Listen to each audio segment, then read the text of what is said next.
నమస్తే, నేను Santosh. Welcome to focus. స్థలాలు అమ్మేసి కొంటున్నారు. ఫిక్స్డ్ డిపాజిట్లు విత్డ్రా చేసుకుని గోల్డ్ షాపులకు పరుగులు పెడుతున్నారు. పర్సనల్ లోన్లు తీసుకుని మరీ పసిడిని దాచేసుకుంటున్నారు. కొండెక్కిన వెండిని మొండిగానైనా కొనేస్తున్నారు. రూపాయికి రూపాయిన్నర వస్తుందన్న ఆశతో పెట్టుబడిగా కొనుగోలు చేస్తున్నారు. ఇలా అవసరమున్నా లేకున్నా ఎగబడి పసిడిని వెండిని కొనడం వల్ల రేట్లు రాకెట్లా దూసుకెళ్తున్నాయి. అంతర్జాతీయ పరిణామాలతో ఎంతో కొంత పెరుగుతున్న ధరలను భయంతో కొనేస్తూ మనమే మరింతగా పెంచేసుకుంటున్నామా? బంగారంతో సింగారించుకోవాలంటే ఇక కుదరదు. నడుస్తున్న నగల దుకాణంలాగా మెరిసిపోవాలంటే అంత సులభం కాదు. ఫ్యూచర్లో పసిడిని కొనగలిగే పరిస్థితి ఉండకపోవచ్చు. భూస్వాముల తరహాలోనే గోల్డ్ స్వాములు అనే కొత్త వర్గం అవతరిస్తుందేమో. పెరుగుట విరుగుట కొరకేనన్న సామెత నిజమైతే అప్పులు చేసి మరీ ఇప్పుడు కొంటున్న వారి భవిష్యత్తు ముఖచిత్రం ఏంటి? 2015లో తులం బంగారం రేటెంత, ఇప్పుడెంత, 10 ఏళ్ల తర్వాత ఇంకెంత? రేట్ల తేడాలు చూస్తే కళ్ళు బైర్లు కమ్మేలా ఉన్నాయి. ఒళ్లంతా బంగారంతో నడుస్తున్న నగల దుకాణంలా ఉండేవారికి పెద్దగా చీకు చింత లేదు. కానీ కూతురు పెళ్లి పెట్టుకున్న వారికి మాత్రం గుండెదడ పెరుగుతోంది. రాబోయే 5 ఏళ్లలో పెళ్లిడుకొచ్చే అమ్మాయిల తల్లిదండ్రులకు ఈ రేటును చూసి పల్స్ రేటు జంప్ అవుతోంది. బంధువుల పిల్లల శుభకార్యాల్లో గోల్డ్ రూపంలో గిఫ్ట్ ఇవ్వాలనుకుంటున్న వారికి అలజడి పెరుగుతోంది. కొంతకాలంగా రాకెట్ స్పీడ్తో పెరుగుతున్న పసిడి వెండి ధరలు మార్కెట్ను షేక్ చేయడమే కాదు, సామాన్యులకు షాక్ ఇస్తున్నాయి. 2015 అంటే తెలంగాణ రాష్ట్రం ఏర్పడి జస్ట్ 1 ఇయర్. అప్పుడు 24 క్యారెట్ల తులం బంగారం రేటెంతో తెలుసా? 25,000. సరిగ్గా 10 ఏళ్లకు అంటే 2025లో ఎంతైందో తెలుసా? అక్షరాల 1,30,000. మీరు విన్నది నిజమే. 2015లో 10 గ్రాముల బంగారం గోల్డ్ రేటు 25,000 అయితే ఈ సంవత్సరం అది 1,30,000 దాటిందే. అంటే 10 ఏళ్లలో ₹1,00,000 దాటిందే. ఆ పెరుగుదల ఏకంగా 420%. 2015లో ₹1,00,000తో 4 తులాల గోల్డ్ కొంటే ఇప్పుడు దాని విలువ 5,20,000. లక్ష ఎక్కడా, 5 లక్షలెక్కడా? ఈ రేంజ్లో బంగారం ధర పెరిగిపోయింది. ఎక్కడా తగ్గకుండా ఆకాశమే హద్దుగా పెరిగిపోతోంది. స్టాక్ మార్కెట్లలో 10 ఏళ్ల క్రితం ఒక SBI షేర్ ధర 224. ఇప్పుడు అది ₹874. 10 ఏళ్లలో SBI షేర్ 289% పెరిగితే గోల్డ్ హైక్ మాత్రం 420% పెరిగింది. SBI షేర్లు అప్ అండ్ డౌన్ అవుతాయేమో కానీ గోల్డ్ ప్రైస్ మాత్రం సరాసరి సగటుతో సర్రున దూసుకెళ్తోంది. స్టాక్ మార్కెట్ షేర్లైతే ఫిజికల్ గా మనం తెచ్చుకోలేం, కానీ బంగారం ఫిజికల్ గా ఉంటుంది. మన సంప్రదాయ పెట్టుబడి ప్రకారం ఉండాల్సిందే కూడా.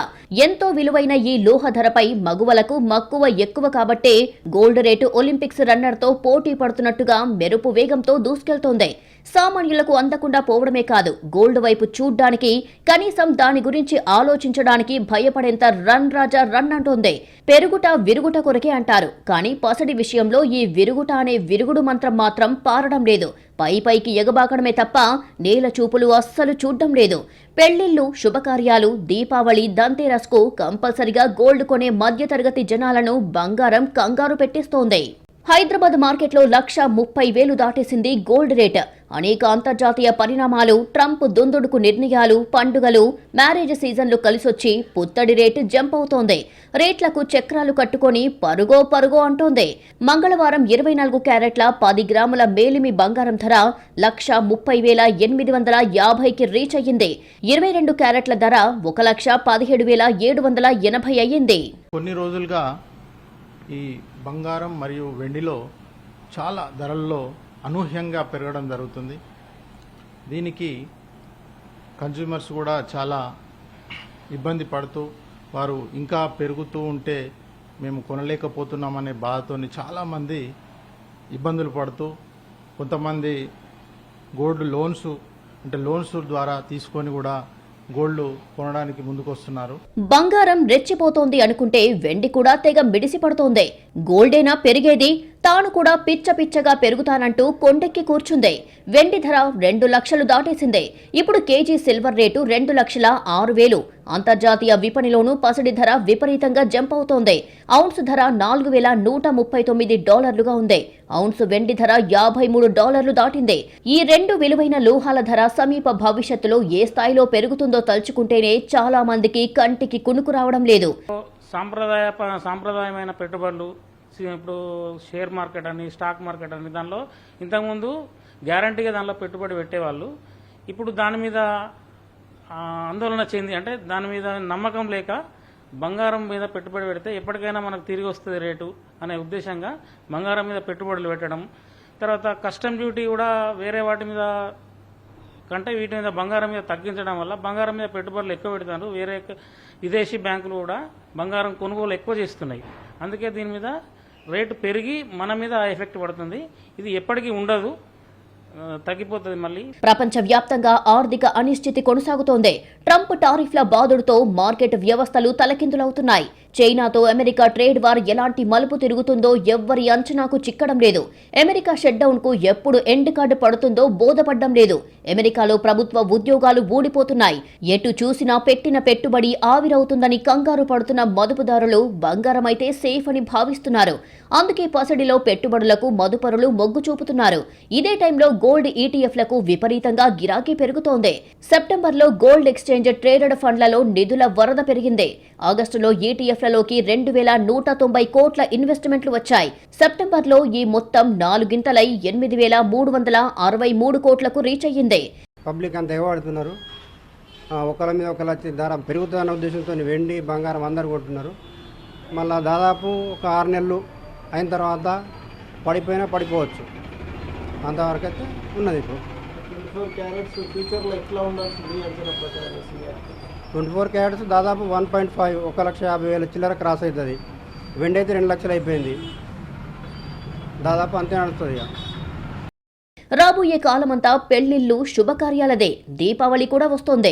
దివ్వెల పండుగ అంటేనే బంగారం షాపులు కిటకిటలాడతాయి. ధనత్రయోదశి రోజు ఎంతో కొంత పుత్తడి కొంటారు. దీంతో రానున్న రోజుల్లో గోల్డ్కు విపరీతంగా డిమాండ్ పెరిగే అవకాశం ఉంది. రేటు కూడా మరింత పెరిగే అవకాశం ఉంది. మరో 3 నెలల్లో అంటే 2026 జనవరి నాటికి 10 గ్రాముల బంగారం ధర 1,50,000 దాటడం ఖాయమంటున్న మార్కెట్ నిపుణుల అంచనాలు సామాన్య జనాల్లో అలజడి రేపుతున్నాయి. ఇప్పుడే కొని దాచుకోవాలో లేదంటే కొంతకాలం వేచి చూస్తే ధర దిగొస్తుందో అర్థం కాక కంగారు పెరిగిపోతోంది. మరికొందరైతే అప్పులు చేసి మరీ కొనేస్తున్నారు. రానున్న కాలంలో ఇంకెంత పెరుగుతుందో, పిల్లా పాపలకు వివాహాలకు అప్పుడు కొనగలమో లేదోనన్న టెన్షన్తో కొని దాచుకుంటున్నారు. ఇంకొందరైతే స్మార్ట్ ఫోన్ యాప్స్లో రోజుకు 200, 300 చొప్పున డిజిటల్ గోల్డ్లో పొదుపు చేసుకుంటున్నారు. బంగారం కొనుగోళ్లపై ఈ స్థాయిలో రచ్చ సాగుతోంది. ఎప్పుడు తగ్గుతుందో, అసలు డౌన్ అవుతుందో లేదో తెలియక సామాన్య జనం అల్లాడిపోతున్నారు. కొన్ని రోజులు పోతే ఇక బంగారం విలాస వస్తువుగా మారిపోయి ధనవంతుల మెడలో మాత్రమే మెరిసే ఆభరణంగా స్థిరపడే సూచనలు కనిపిస్తున్నాయి. అదే జరిగితే అసమానతలు మరింత పెరుగుతాయి. భూస్వాములు ఎలా పెరిగిపోయారో ఇక బంగారు స్వాములంటూ మరో వర్గం తయారయ్యే ప్రమాదముందే. పుత్తడి రేపుతున్న అలజడులు అంచనాలకు అందడం లేదు. వెండి కూడా మొండిగా పెరుగుతోంది. తక్కువ ధరకే దొరికే సిల్వర్ సినిమా చూపిస్తోంది. వెండి కొనేందుకు జనాలే కాదు, మ్యూచువల్ ఫండ్ సంస్థలు హడలిపోతున్నాయి. వెండి పథకాల్లోకి కొంతకాలం పెట్టుబడులు బంద్ చేయాలని నిర్ణయించాయి. సిల్వర్ ఎందుకింతగా సీన్ సితార్ చేస్తోంది? ఒలింపిక్స్ రేసులో రన్నర్స్ పోటీ పడుతున్నట్టుగా బంగారం, వెండి పరుగులు తీస్తున్నాయి. ఈ రన్నింగ్ రేసులో సిల్వర్ సీన్ సితారా చేస్తోంది. గోల్డ్తో నువ్వా నేనా అన్నట్టుగా సై అంటోంది. ఇప్పుడు కేజీ వెండి ఏకంగా 2 లక్షలు దాటేసిందే. 1 కిలోగ్రామ్ సిల్వర్ రేటు 2,06,000 దాటేసింది. గతేడాది ఇదే సమయానికి కేజీ వెండి 1,34,000. ఇప్పుడు 2,06,000 అంటే ఏకంగా 70,000 పెరిగింది. గత 4 నెలల్లో యమ స్పీడ్గా పెరిగింది. దీంతో పెట్టుబడిదారులు వెండి పథకాల్లో విపరీతంగా ఇన్వెస్ట్ చేస్తున్నారు. రానున్న కాలంలో ఊహించని స్థాయిలో రేటు పెరుగుతుందన్న ఆందోళనతో జనాలు ఎగబడి మరీ వెండిని కొనేస్తున్నారు. రకరకాల రూపాల్లోని వెండిని కొనడం మన భారతీయులకు అలవాటు. పాత్రలు, చెంబులు, గ్లాసులు, ఉంగరాలు, పట్టీలు, కడియాలు, వడ్డానం, నాణ్యాలు ఇలా వివిధ రూపాల్లో సిల్వర్ వస్తువులను కొనేసి దాచుకుంటారు. వర్తకుల నుంచి కొని అవసరం వచ్చినప్పుడు అప్పుడున్న రేటుకు అమ్మడం చేస్తుంటారు. కానీ స్మార్ట్ ఫోన్ యుగంలో ఇప్పుడు వెండి కొనుగోళ్ల రూట్ కూడా మారింది. ఫిజికల్ సిల్వర్ కొనటానికి బదులు మ్యూచువల్ ఫండ్లు నిర్వహిస్తున్న వెండి పథకాల్లో పెట్టుబడి పెట్టేందుకు ఉత్సాహం చూపిస్తున్నారు. దీంతో మ్యూచువల్ ఫండ్స్ లోని వెండి స్కీమ్స్ ఇన్వెస్ట్మెంట్స్ లోకి ప్రవాహం పెరుగుతోంది. ఇలాంటి పథకాల్లో పెట్టుబడి పెట్టడం, విక్రయించటం ఈజీ ప్రాసెస్. స్మార్ట్ ఫోన్ ఉన్న చాలా మంది క్షణాల్లోనే కొనేస్తున్నారు. డిజిటల్ సిల్వర్ సేవ్ చేసుకుంటున్నారు. ఈ కొత్త ట్రెండ్తో కొన్నాళ్లు మ్యూచువల్ ఫండ్ సంస్థలు పండగ చేసుకున్నా ఇప్పుడు బెంబేలెత్తిపోతున్నాయి. వెండి పథకాల్లో కొత్త పెట్టుబడులు వద్దు బాబోయ్ అంటూ చేతులెత్తేస్తున్నారు. 10 సంవత్సరాల కింద ఇట్లనే రేటు పెరిగి మళ్ళీ తగ్గింది. మరి అట్లా కూడా కావచ్చు, అంటే నిపుణులు అట్లా చెప్తుండ్రు. ఒక 30-35% రేటు మైనస్ అయితే అని చెప్తుండ్రు. కానీ ఎప్పుడు అన్నది ఎవరికి తెలియదు, అది మాకు కూడా తెలియదు. అందుకని జనాలు భయంతోనే కొంటున్నాడు. మళ్ళీ ఒక రేటు తక్కువైనా భయంతోనే అమ్మేస్తారు. చాలా మ్యూచువల్ ఫండ్ సంస్థలు స్టాక్ మార్కెట్ షేర్లతో పాటు వివిధ మ్యూచువల్ ఫండ్ సంస్థలు గోల్డ్, సిల్వర్ లో పెట్టుబడి పెట్టే పథకాలు, ఈటీఎఫ్, ఫండ్ ఆఫ్ ఫండ్ పథకాలను మేనేజ్ చేస్తున్నాయి. ఈటీఎఫ్ పథకంలో పెట్టుబడికి డీమ్యాట్ అకౌంట్ కూడా అవసరం. అయితే ఫండ్ ఆఫ్ ఫండ్ పథకాల్లో పెట్టుబడికి డీమ్యాట్ ఖాతాతో పని లేదు, మామూలు అప్లికేషన్తోనూ కొనొచ్చు. ఫండ్ ఆఫ్ ఫండ్లలో రిటైల్ మదుపరులు సిప్ విధానంలో ఇన్వెస్ట్మెంట్స్ చేస్తుంటారు. కొన్ని నెలలుగా బంగారంతో పోటీగా వెండి రేట్లు కూడా అమాంతం పెరుగుతున్నాయి. దీంతో పెట్టుబడిదారులు చాలా మంది సిల్వర్ స్కీమ్స్ లో డబ్బులు పెడుతున్నారు. సిల్వర్ ఇన్వెస్ట్మెంట్స్ ఒక్కసారిగా పెరిగిపోయాయి. దీంతో మ్యూచువల్ ఫండ్స్ నిర్వాహకులపై ఒత్తిడి పెరుగుతోంది. ఈ పరిణామాలతో కొత్త పెట్టుబడులు వెండిలోకి వద్దంటూ చెప్పేశాయి. ఇక సిల్వర్ ఇన్వెస్ట్మెంట్స్ ను నిలుపుదల చేయాలని నిర్ణయించాయి. ఇప్పటికే కొన్ని మ్యూచువల్ ఫండ్ సంస్థలు ఈ నిర్ణయాలను అమల్లోకి కూడా తెచ్చాయి. ఎస్ఐపి కాకుండా ఏక మొత్తంలో వెండి పథకాల్లో పెట్టుబడులను నిలుపుదల చేయాలని కోటక్ మ్యూచువల్ ఫండ్ సంస్థ ప్రకటించడం బులియన్ మార్కెట్లో హాట్ టాపిక్ గా మారింది. కోటక్ మ్యూచువల్ ఫండ్ నిర్వహిస్తున్న silver ETF fund of fund గత వారంలో కొత్త ఇన్వెస్ట్మెంట్స్ ను స్వీకరించడం తాత్కాలికంగా బంద్ చేసింది. ఇన్వెస్టర్ల నుంచి కొత్తగా వచ్చిన పెట్టుబడుల మొత్తానికి సమానంగా స్పాట్ మార్కెట్లో ఫిజికల్ వెండి కొనుగోలు చేయటం కష్టంగా మారటం దీనికి ఒక ప్రధాన కారణమని తెలుస్తోంది. దీంతో కొత్త పెట్టుబడులు స్వీకరించడానికి మ్యూచువల్ ఫండ్ పథకాలు వెనకాడే పరిస్థితి ఏర్పడింది. Kotak silver ETF fund of fund నిర్వహణలో దాదాపు 382 కోట్ల నిధులు ఉన్నాయి. ఇప్పుడు కోటక్ బాటలోనే మరిన్ని సంస్థలు, బ్యాంకులు వచ్చాయి. బంగారాన్ని కొనేటోళ్ళందరూ ఇన్వెస్ట్మెంట్ పర్పసే కొంటున్నారు, కానీ పేద జనాలకు మాత్రం ఇది అందే స్థాయిలో అయితే లేదు. ఇక ముందు కూడా ఇది బంగారం కొనాలంటే ధనికులు తప్ప బీదవారు మాత్రం అందే పరిస్థితి అయితే కనబడతలేదు. ఒకవేళ ఏమైనా దిగినా కానీ మరి అంటే ఒక 10-20 వేలు ఏమన్నా తగ్గొచ్చు, కానీ అంతగానే మాత్రం ఛాన్సెస్ ఏముండని. 1991లో కిలో వెండి ధర 2715. 1991లో అది కాస్త 6646 అయ్యింది. 2001లో 7215కి పెరిగింది. 2015లో కేజీ వెండి 37,825. సరిగ్గా 10 ఏళ్ల తర్వాత అంటే ఇప్పుడు సిల్వర్ రేటు 2,06,000. అంటే 10 ఏళ్లలో వెండి ధర 1,68,000 పెరిగింది. అంటే దాదాపు 400% పెరిగింది. సగటున నెలకు 1,300 పెరిగింది. ఏడాదికి 16,817 జంప్ అయ్యింది. నిన్న ఒక్కరోజే వెండి ధర ఏకంగా 9,000 పెరిగిందంటే ఏ రేంజ్లో సిల్వర్ దూసుకుపోతుందో అర్థం చేసుకోవచ్చు. ఈ స్థాయిలో పెట్టుబడులతో మ్యూచువల్ ఫండ్ సంస్థలు అదిరిపడుతున్నాయి. అందుకే కొన్ని ఇతర మ్యూచువల్ ఫండ్ సంస్థలు కూడా కోటక్ ఎంఎఫ్ బాటలోనే నడిచేందుకు సిద్ధమయ్యాయి. ఎస్బీఐ ఎంఎఫ్, యూటీఐ ఎంఎఫ్ సైతం తమ వెండి ఈటీఎఫ్ ఫండ్ ఆఫ్ ఫండ్ పథకాల్లో కొత్త ఇన్వెస్ట్మెంట్స్ ను తీసుకోరాదని డెసిషన్ తీసుకున్నాయి. సిస్టమాటిక్ ఇన్వెస్ట్మెంట్స్ మాత్రం కొనసాగుతాయని తెలిపాయి. మిగతా సంస్థలు కూడా సిప్లకు మాత్రం ఓకే చెబుతున్నాయి. వెండి దూకుడు తగ్గే వరకు ఇటువంటి పరిస్థితులు కొనసాగుతాయని మ్యూచువల్ ఫండ్ సంస్థలు తెలిపాయి. ప్రస్తుతానికైతే కొనేవాళ్ళు సగం ఇప్పుడు కొనుక్కోవాలా, సగం మళ్ళీ కొనుక్కోవాలా. అయితే వాళ్ళకు కవర్ అయిపోతుంది. లేకపోతే ఒక్కసారి లాస్ కావచ్చు, లాభం కావచ్చు. అట్లా అంటే మామూలుగా సామాన్యులకు అందుబాటులోకి వస్తే లోపు ఇట్లా సామాన్యులకు అందుబాటులో రాదు. మిడిల్ క్లాస్ వాళ్ళు, హై క్లాస్ వాళ్ళు కొంటున్నారు తప్ప సామాన్యుల వాళ్ళు రావట్లేదు దుకాణాలకు. మా దుకాణాలన్నీ వెలవెలబోతున్నాయి. ఓన్లీ బంగారం కొంటాలు తప్ప పని చేయించే వాళ్ళు ఎవరు లేరు. అన్ని స్టాక్ పెడుతున్నారు. బ్యాంకులకు వెళ్ళి మన ఫిక్స్డ్ డిపాజిట్ తీసేసి కొంటున్నారు, లేదా ప్లాట్లు ఏదైనా అమ్మేసి కొంటున్నారు తప్ప ఏం లేదు. గ్లోబల్ ఎకనామీ స్లో అయ్యింది. అన్ని దేశాల ఆర్థిక వ్యవస్థలు నెమ్మదిస్తుండటంతో ఇన్వెస్టర్లు స్టాక్ మార్కెట్ల వంటి రిస్క్ ఉన్న వాటి నుంచి డబ్బును గోల్డ్ లేదా సిల్వర్లకి మళ్లిస్తున్నారు. రెండోది ధరల పెరుగుదల అంటే ద్రవ్యోల్బణం ఇంకా కంట్రోల్లోకి రాకపోవడంతో మన డబ్బు విలువ పడిపోకుండా కాపాడుకోవడానికి ఈ విలువైన లోహాలే బెస్ట్ ఆప్షన్ అని నమ్ముతున్నారు. దీంతో విపరీతంగా వీటి విలువ పెరిగిపోతోంది. పేదలకు బంగారం కొనే శక్తి తక్కువ. అందుకే వెండి రూపంలోనే ఎక్కువగా కొంటుంటారు. వెండి కడియాలు, వెండి కమ్మలు, పట్టీలు, వడ్డానాల రూపంలో కొని దాచుకుంటారు. కానీ ఇప్పుడు వెండి ధరలు కూడా అమాంతంగా పెరుగుతుండడం పేదలకు ఇబ్బందే. వెండి సైతం దూరం అవుతోందని భావిస్తున్నారు. ఈ రేట్లు ఇంకా ఏ స్థాయికి వెళతాయోనని కంగారు పడుతున్నారు. ఒకవైపు బంగారం రేట్లు అమాంతం పెరిగిపోతుంటే మరోవైపు గోల్డ్ లోన్లు సైతం ఆకాశమే హద్దుగా దూసుకెళ్తున్నాయి. మార్కెట్ ధర ఎక్కువ ఉండడంతో ఆ మేరకు జనాలు కూడా పెద్ద మొత్తంలో రుణాలు తీసుకుంటున్నారు. ఇప్పటివరకు నాన్ బ్యాంకింగ్ ఫైనాన్షియల్ కంపెనీలే గోల్డ్ లోన్స్లో ఎక్కువ వాటా కలిగి ఉండగా ఇప్పుడు బ్యాంకులు సైతం పోటీ పడి మరీ జనాలకు అప్పులు ఇస్తున్నాయి. దీంతో అటు గోల్డ్ రేట్స్ ఇటు గోల్డ్ లోన్స్ ఊహించని స్థాయిలో పెరిగిపోతున్నాయి. కొంతకాలం క్రితం వరకు చాలా బ్యాంకులు పర్సనల్ లోన్స్ ను ఎగబడి ఇచ్చేవి. ఫోన్లు చేసి మరీ తీసుకునేలా ఒప్పించేవి. కానీ ఈ మధ్య కాలంలో పర్సనల్ లోన్ ఆఫర్లు తగ్గాయి. ఎందుకంటే బ్యాంకులు తమ దగ్గరున్న డబ్బులను గోల్డ్ లోన్ కు మళ్లిస్తున్నాయి. ఎన్బీఎఫ్సీలతో పోటీగా బంగారాన్ని కుదువ పెట్టుకుని జనాలకు అప్పులిస్తున్నాయి. అతి తక్కువ వడ్డీకి లోన్లు వస్తుండటంతో ఎక్కువ మంది పసిడి రుణాల వైపు మొగ్గు చూపుతున్నారు.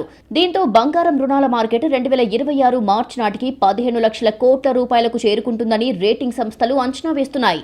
మామూలుగానైతే 2027కి గోల్డ్ లోన్ మార్కెట్ 15 లక్షల కోట్లకు చేరుకుంటుందని సెప్టెంబర్ 2024లో ఇక్రా అనే రేటింగ్ ఏజెన్సీ అంచనా వేసింది. కానీ అనూహ్యంగా బంగారు రుణాల మార్కెట్ ఒక ఏడాది ముందుగానే ఆ టార్గెట్ ని రీచ్ అవుతోంది. ఈ మార్కెట్ 2027 ఆర్థిక సంవత్సరం నాటికి 18 లక్షల కోట్లకు విస్తరిస్తుందని ఏజెన్సీ లెక్కలేస్తోంది. పసిడి ధరలు స్థిరంగా పెరుగుతుండడం వల్లే తమ అంచనాను సవరించాల్సి వచ్చిందన్న ఇక్రా, ధరలు కొత్త గరిష్టాలకు చేరుకోవడంతో బంగారం రుణాల మార్కెట్ అంచనాలకు మించి వేగంగా వృద్ధి చెందుతోందని తెలిపింది. ఈ విభాగంలో బ్యాంకులు తమ ఆధిక్యాన్ని బలోపేతం చేసుకుంటున్నాయని, వృద్ధిలో ఎన్బీఎఫ్సీలను వెనక్కి నెట్టేస్తున్నాయని రిపోర్టులో వెల్లడించింది. బ్యాంకులు తమ పోర్టుఫోలియోలో స్ట్రాటజిక్ మార్పులు చేశాయి. రిటైల్ పర్సనల్ గోల్డ్ లోన్ల వాటా అంతకుముందు 11% ఉంది. 2025 మార్చి నాటికి 18%కి ఎగబాకింది.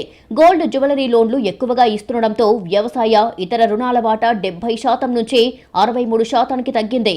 పుత్తడి ధరలు పెరగడం, అన్సెక్యూర్డ్ లోన్ ప్రొడక్ట్స్ వృద్ధి తక్కువగా ఉండటం వల్ల 2026 ఆర్థిక సంవత్సరంలో ఎన్బీఎఫ్సీ గోల్డ్ లోన్ ఏయుఎం 30 నుంచి 35% వరకు విస్తరిస్తుందని అంచనా వేస్తున్నారు. ఇదే టైంలో ఎన్బీఎఫ్సీలు 20% వృద్ధి మాత్రమే నమోదు చేశాయి. 2025 మార్చి నాటికి మొత్తం గోల్డ్ లోన్ ఏయుఎం 11.8 లక్షల కోట్లుగా ఉంటే 2024 ఆర్థిక సంవత్సరం నుంచి 2025 మధ్య సుమారు 26% CAGRతో విస్తరించింది. 2025 మార్చి నాటికి మొత్తం ఆర్గనైజ్డ్ గోల్డ్ లోన్ పోర్టుఫోలియోలో బ్యాంకుల మార్కెట్ వాటా 82%కి పెరిగింది. ఇతర రుణాలతో పోల్చితే గోల్డ్ లోన్ పొందడం సులభం. గోల్డ్ రూపంలో సెక్యూరిటీ ఉండటంతో జనాలు లోన్లు తీసుకుంటారు. బ్యాంకులు కూడా ఈజీగా ఇస్తున్నాయి. పసిడి రుణాలపై బ్యాంకులు వసూలు చేస్తున్న ఆరంభ వడ్డీ రేటు కేవలం 8%. పర్సనల్ లోన్లలో ఇంత తక్కువ రేటుకు మరే రుణం కూడా రావడం లేదు. ఎన్బీఎఫ్సీలు మాత్రం బంగారం రుణాలపై 12% నుంచి వడ్డీ రేటును వసూలు చేస్తున్నాయి. దీంతో సహజంగానే కస్టమర్లు బ్యాంకుల్లో గోల్డ్ లోన్స్ తీసుకునేందుకు ఆసక్తి చూపిస్తున్నారు. పైగా ఎన్బీఎఫ్సీలతో పోల్చినప్పుడు బ్యాంకులపై ఎక్కువ మందిలో విశ్వాసం ఉండడం కూడా ఒక కారణంగా మార్కెట్ నిపుణులు విశ్లేషిస్తున్నారు. గోల్డ్, ఆధార్, పాన్ పత్రాలతో వెళితే కేవలం గంటలోనే లోన్ మంజూరవుతుంది. దీంతో జనాలు బ్యాంకుల్లో గోల్డ్ లోన్ తీసుకునేందుకు ప్రాధాన్యత ఇస్తున్నారు. మొత్తానికి ఒకవైపు గోల్డ్ రేట్స్ పెరుగుతుంటే మరోవైపు గోల్డ్ లోన్స్ అదే స్పీడ్ అందుకుంటున్నాయి. సురక్షిత సాధనాల్లో పెట్టుబడులకు ఇన్వెస్టర్లు మొగ్గు చూపిస్తున్నారు. సెంట్రల్ బ్యాంకులు సైతం ధరల పెరుగుదలకు మద్దతుగా నిలుస్తున్నాయి. గోల్డ్ లోన్స్ సంగతి పక్కన పెడితే బంగారం, వెండి రేట్లు బ్రేకులు లేని బండిలా దూసుకెళ్లడం మాత్రం ఆందోళన కలిగిస్తోంది. అమ్మాయిల పెళ్లి ముహూర్తాలు దగ్గర పడుతున్న కొద్దీ తల్లిదండ్రులకు గుండెదడ పెరుగుతోంది. పెళ్లంటేనే అమ్మాయికి వారి వారి తాహతను బట్టి ఆభరణాలు కొనివ్వాలి. అబ్బాయికి కూడా గోల్డ్ రూపంలో ఏదో ఒకటి ఇవ్వాలి. 1,30,000కు బంగారం రేటు పెరిగిన పక్షంలో ఎలా కొనాలి అన్నది పేరెంట్స్ బాధ. ధరల తగ్గుదలపై మార్కెట్ నిపుణులు చెప్పేదొక్కటే, విపరీతంగా కొనేవాళ్లుంటేనే డిమాండ్ సప్లై సూత్రాన్ని బట్టి ధరలు కూడా విపరీతంగా పెరుగుతాయి. అందుకే కొనడం కొంతకాలం ఆపేస్తే డిమాండ్ తగ్గి ఆటోమేటిక్గా ధరలు తగ్గుముఖం పడతాయని మార్కెట్ నిపుణులు చెబుతున్నారు. కానీ మన వాళ్లు బంగారం, వెండిని కొనకుండా ఉండలేరు అని చరిత్ర చెబుతోంది. ఎందుకంటే బంగారం అంటే భారతీయులకు ఒక సెంటిమెంట్, భావోద్వేగం, సురక్షిత పెట్టుబడి సాధనం. మరి గోల్డ్, సిల్వర్ ధరలు తగ్గేదెప్పుడో, సామాన్యులకు సైతం కొనగలిగే అవకాశం ఎప్పుడు వస్తుందో లెట్స్ వెయిట్ అండ్ సీ.